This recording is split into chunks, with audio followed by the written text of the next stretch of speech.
Dude, I've been looking all over for you. Why haven't you made a video in like a month? I've been busy. What, just playing banjo? Yes. And other things. Like what? I've been working on restoring a camper. Oh, cool. Show me.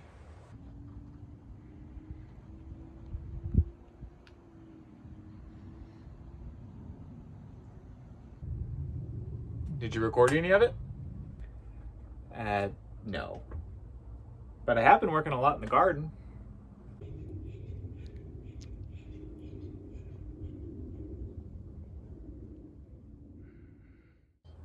Oh, wow, really nice. Did you record it?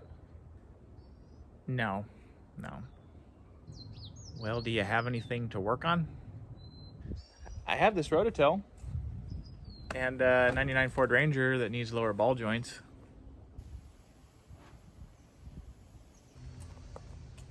Hey, you thinking what I'm thinking? I think I am.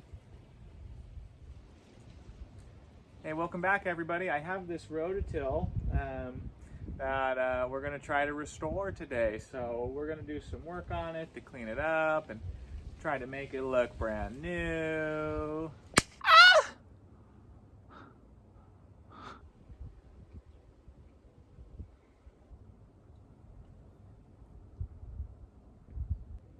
I think I want to kiss you.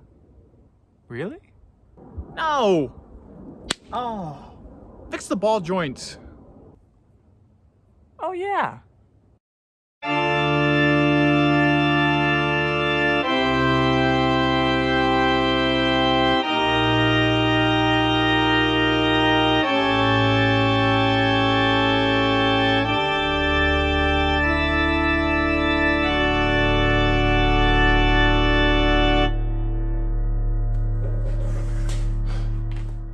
Just want to start off by saying this is not a how-to channel.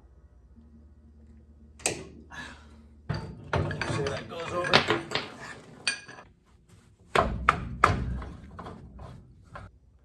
With that said, let's get to looking at these ball joints. I'm going to yank off the tire, check out the rest of the suspension, and we'll kind of talk about it as we're working. Let me get you set up.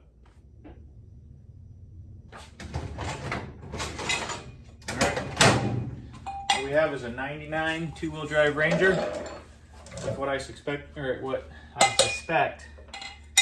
is bad ball joints. All right, before we move on, I wanted to tell you why I suspect ball joints are a problem by explaining what is a ball joint and what are the symptoms I was experiencing. With this professional illustration shown, we have a tire here, and then there's a thing called a steering knuckle that holds the tire on to the wheel bearings and the brakes and everything. Now, how do you get a tire, attached to a solid piece like that? One, to be able to turn left and right, and how do you get it to move up and down with the suspension at the same time? The only two connections, in this case for the truck, are these things called ball joints. So you'll have a ball joint on the top and a ball joint on the bottom. And this is what a ball joint looks like. It's literally just a ball in a socket. There's going to be grease in there to keep it lubricated, but all it is a ball that rotates forward to back, sideways, so that way you can turn the wheels left and right, and the suspension can travel up and down while still holding that steering knuckle, which the wheel is attached to, basically to the car. So that's your only 2 points of contact for that wheel. Essentially, there's a part for steering, but that doesn't hold the wheel onto the car like the ball joints do. In our case, what happens when this wears is this whole cavity that the ball part of the ball joint sits in will wear down. So if it's not lubricated, if there's a break to the cover, we call it a boot. If there's a crack in that and it's allowing water to get in and allowing the ball joint to rust, things like that will cause it to start to wear. And then what you get is you get a play. So that ball is not tight in that socket anymore. And so what happens is you'll get things such as popping, loud squeaks anytime that the suspension travels, but mostly it's going to be a lot of popping when the wheels turn. And in this case, I'm only looking at the lowers.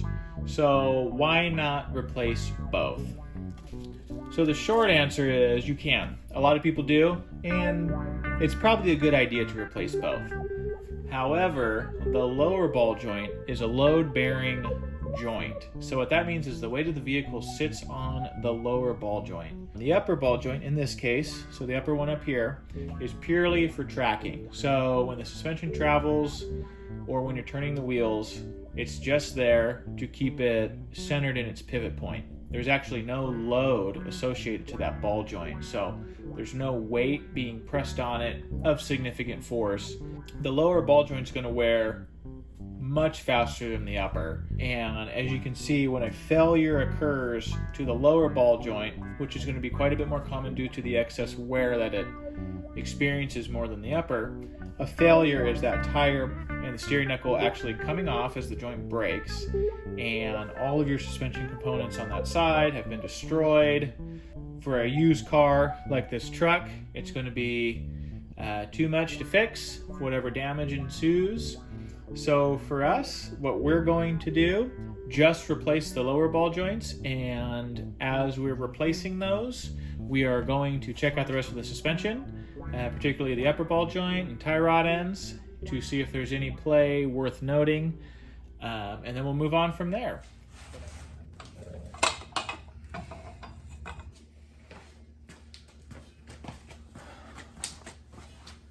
Take a peek here, get an idea of the rail situation. All right, so here's the rail. It's right next to the cat, so I think we'll try to put a stand right there. And I like having a backup one that's not touching, just in case things go crazy. I'll put it down here a little bit lower, but the main one's gonna be right there. I'm gonna jack it up at the control arm here. So what we're gonna get is,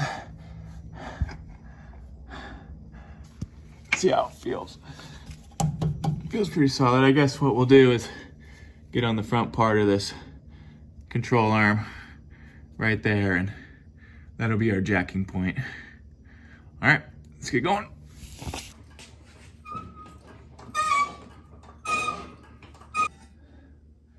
Should be a good spot.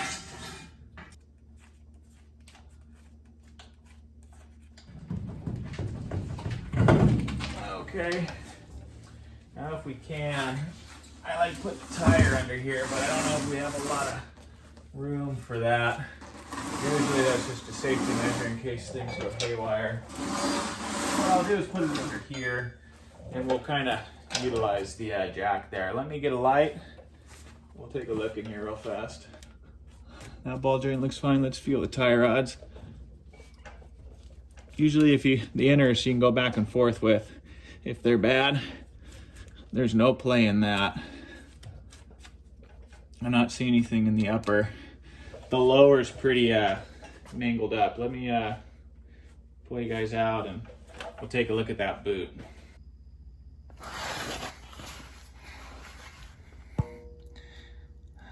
So that's the boot for the lower, and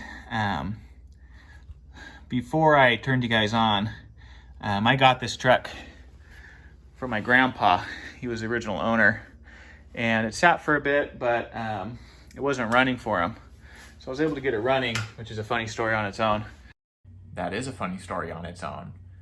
It all started when I got a phone call from my grandpa on that Schwinn restoration video.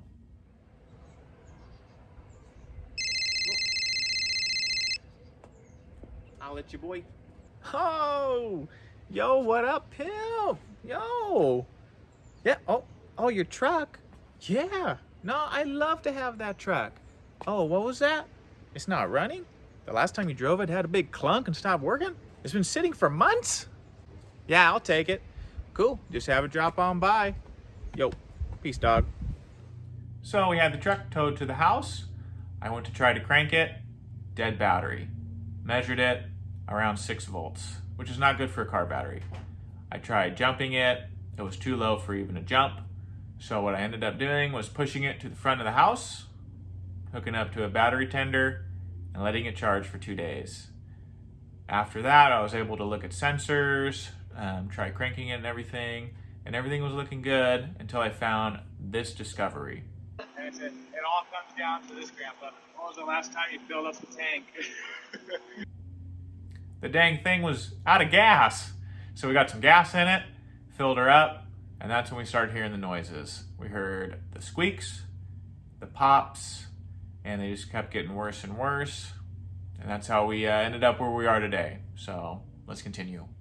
I haven't driven much. I don't even think I have 100 miles on this, all surface street. But we're gonna switch those out now. And after looking at it, I feel pretty confident in the other joints. Who knows, maybe we'll get some extra life out of it because they feel good. It was just that lower is definitely ready to be changed. So let me set you up, see about getting some light in here and then getting to work. All right, I believe the first order of business here is to take off this caliper.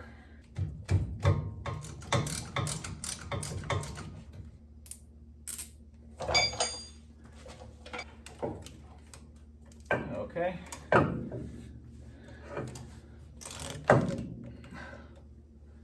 Nice and in the way, I guess, but lines feel okay. Gotcha. Probably wondering why I even cared, right? That's the speed sensor cable. What's gonna happen is when we take this off, it's all gonna wanna swing this way. And it's gonna put a lot of tension on that. So we wanna loosen it up so it doesn't pull so hard. All right, back to the gloves. All right, we're gonna go up for Lucy.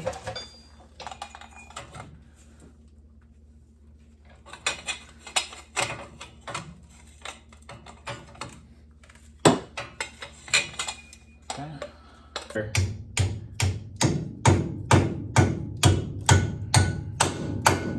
Sure, this is gonna want to pop right off.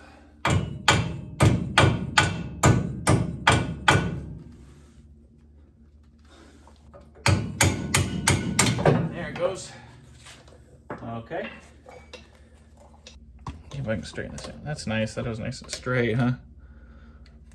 Take the cotter pin out here. Okay. Cotter pin is out. We're gonna want to go lefty-loosey. Looks like I got the wheel right in the way here. Hopefully that doesn't cause problems in the near future, huh? Get underneath here. There it goes. Okay. There it goes. Whew. Okay, what we're gonna do is leave that in. I'm gonna do some light tapping on the control arm, or on the steering knuckle here. See if we can get this thing just to kind of pop off.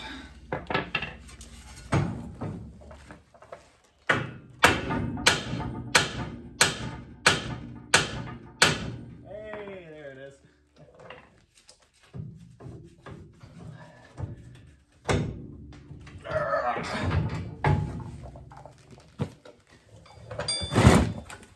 Cool.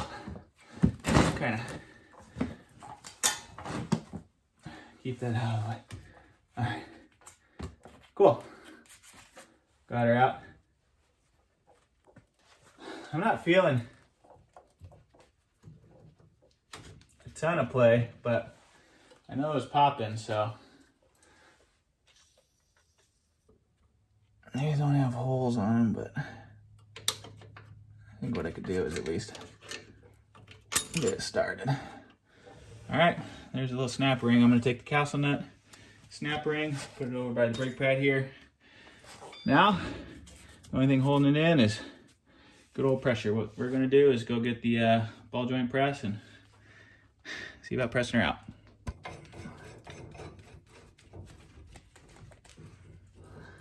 I don't want to go too hard here because I don't want anything to fall off. jack or anything. Okay, that was good.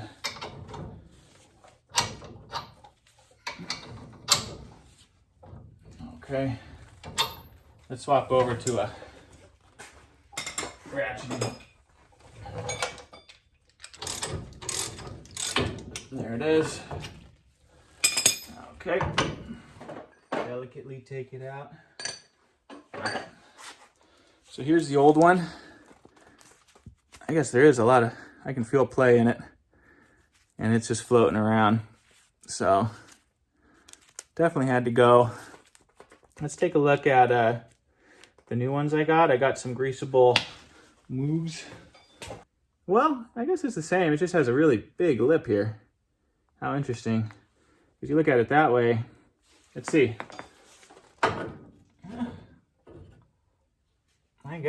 I guess it fits in there. And you can feel just how stiff that is. Okay. I believe this one goes around here. Just barely. Let's see what this one is. No. Yeah. Wish it had more sizes. If you look, I'm not the biggest fan of that. It's barely in that cup. If you can see the edges, see how much it slides around in there. Not the biggest fan, but that's, the other one's too small. Here's the other one it comes with. If you look here, it doesn't center on it, so we'll go with that.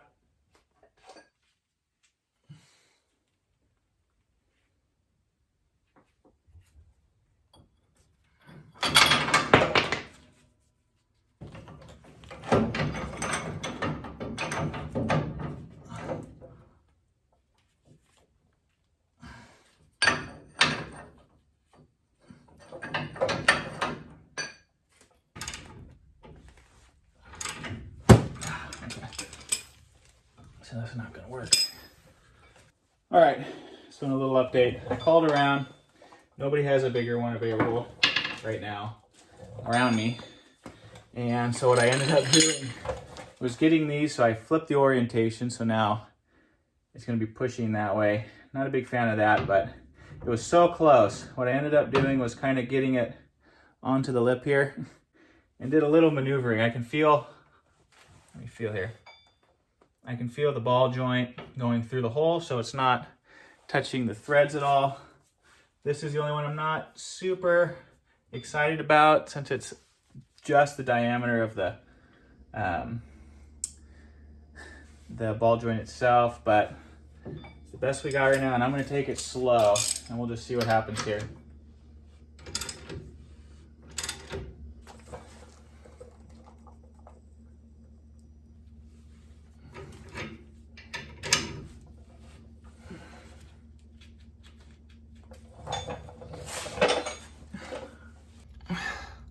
So here's how it looks.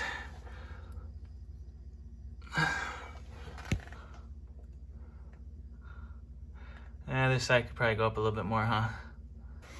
All right, that looks much better. I just took my time and really made sure I was lined up, going nice and slow, and it felt like it really bottomed out, which is good. That looks really, really good. I feel comfortable with that. Yeah. All right. Snap ring on. Got my little pliers here.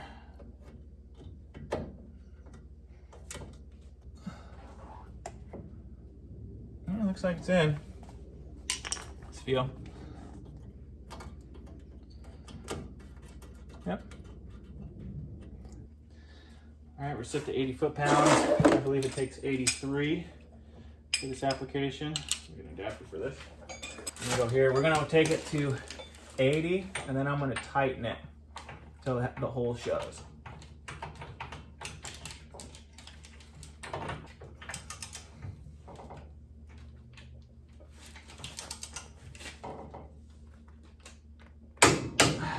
Okay, double check that real fast. Okay, so that's at 80.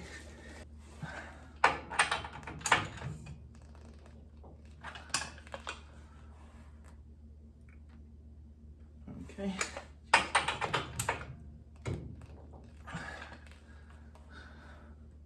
Perfect. See it? Put the old cotter pin in. I got the ball joint all tightened up and torqued. Got it all done up. See how she looks up here? She looks pretty good. All right, on to day 2 here. I'm working on the other side.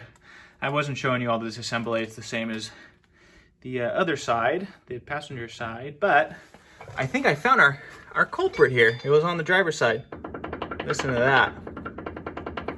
That's some play, huh? And then if you look here, see if I can get some light, that is crazy rusty in there. So that's what happens, everybody. All right, so what I'm gonna do, let me yank that out, and then I'm gonna show you guys the method I had to use to get that puller on. So let me get this out and then set you guys up. All right, so we'll see if I have any luck with this. I'm gonna try to do it so you guys can see, but it is not the most ergonomic angle for me. What I was able to do is you need this one here that goes underneath the bottom here to press on that, and it's not the best of fits. And then you need the big opening one, so they have 2 to press on. You have a smaller one that the ball joint can't go through, and you have a big one that it can. So, all right, stepping in, I wanted to point out, as I was returning the tool, I finally looked at the instructions on how to use the thing, as all good mechanics do, and I noticed, if you look on the left here, for this tool, you're only supposed to use 1 cup for pressing, and that the socket with the bigger hole for the end of the ball joint, you're supposed to use that to actually press in the ball joint if you look over to the left diagram there. The problem I have with that is that the pressing force is going to be on the socket part of the ball joint instead of that upper lip. So that's kind of up to you. I didn't get a good look to see if maybe the tool's designed for that, but it says it is, so that probably would solve a lot of our clearance issues that you're looking at here. But I was able to get it on, and I'll show you that little technique. But I wanted to point out that according to this instruction, this is the proper way to do it. In this case, we go like that with the 1 pin there. They have spacers for all the different sizes. So you put it on that side, and this one's going to go on the bottom here. And it just kind of sits in that cup. And angle it into there, so it's kind of sitting in position. And what we're going to do is you put this one here, it barely goes around this ball joint, and then this is where it gets tricky.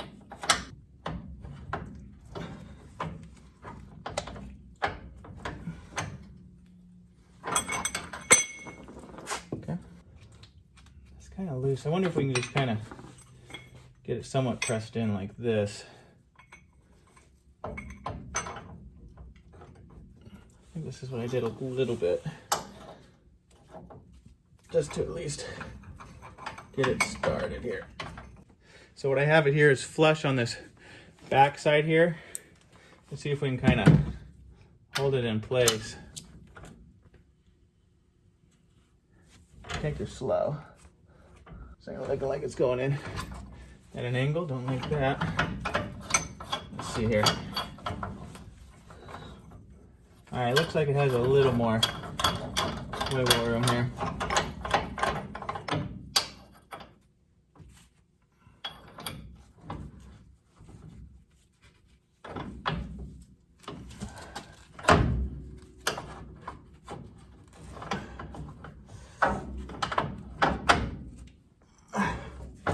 Here we go. All right. So I have that one on top. Let me slowly bring this over. Make sure everything kind of stays in place here. Oh yeah, cool, we're looking good. We got the ball joint in the middle, so nothing's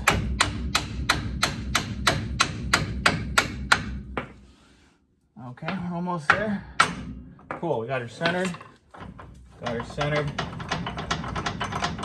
sure that this tightens up. All right, cool. So that is in probably as good as it'll get. Let's see if I can kind of angle this a little bit more. What I found is it's going to be at an angle, the bottom here. So you guys don't need to see me put it up, but you're going to want to watch that because it'll start slipping off on the other side, and that's when you have to readjust. So I had to kind of go back and forth with this part and really watch it because it's not centered. If it was centered, it wouldn't be a big deal. You can go straight up, but I'm going to take it slow and make sure it goes up all the way and I get a full seating. So I'll bring you back when that's done to show you the end result. All right, here she is seated. Looks pretty good to me. Just took my time, walked her around the edge, and you can really feel when it kind of feels like it bottoms out, like it just doesn't want to move anymore. So this feels pretty good. What I'm going to do is put that snap ring in and button her up. But kind of a little tip, if you have to use this OEM ball joint press with the green handle from AutoZone, well, good luck. That was the best way I can do it, and in my area they didn't really have bigger presses available. So unless you go buy a nice big one for yourself, hopefully that helps any sort of future headaches for someone else. All right, hopefully I don't block you guys too much here.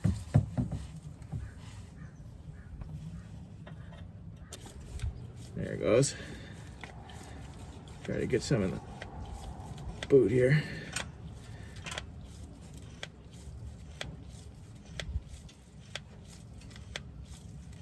Okay, that should be more than enough. Okay, that should really help out. I will say if I did this again, pointing it to the front, it's way easier to access. Okay, that should be enough. Boots look full. All right.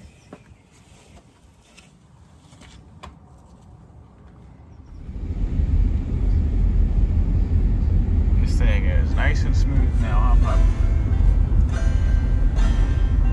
This thing used to click and squeak all over those, even driving these little roads. So, as you can imagine with those ball joints.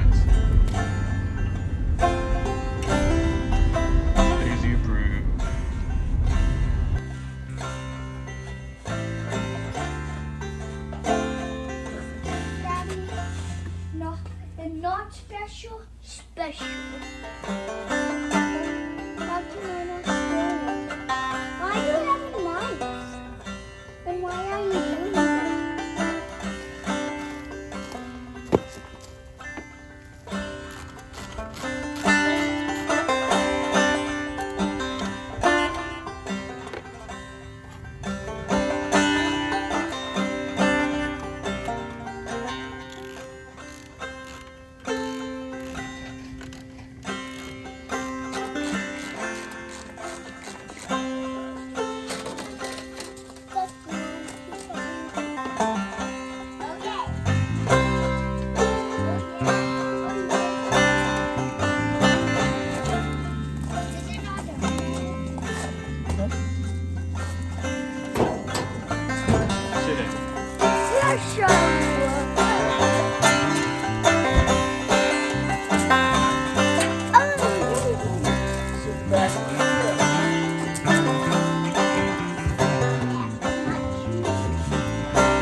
The big thing we're going to try, let me get a flashlight, is while everything's off, since these are non-serviceable, they don't have a grease fitting, I bought some Zerks, and what my plan is to add some Zerk fittings to that and the tie rod end housing. You can even see a little dimple up top.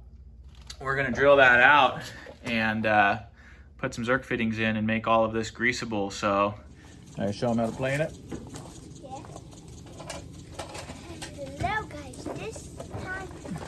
then we sit on this ranger.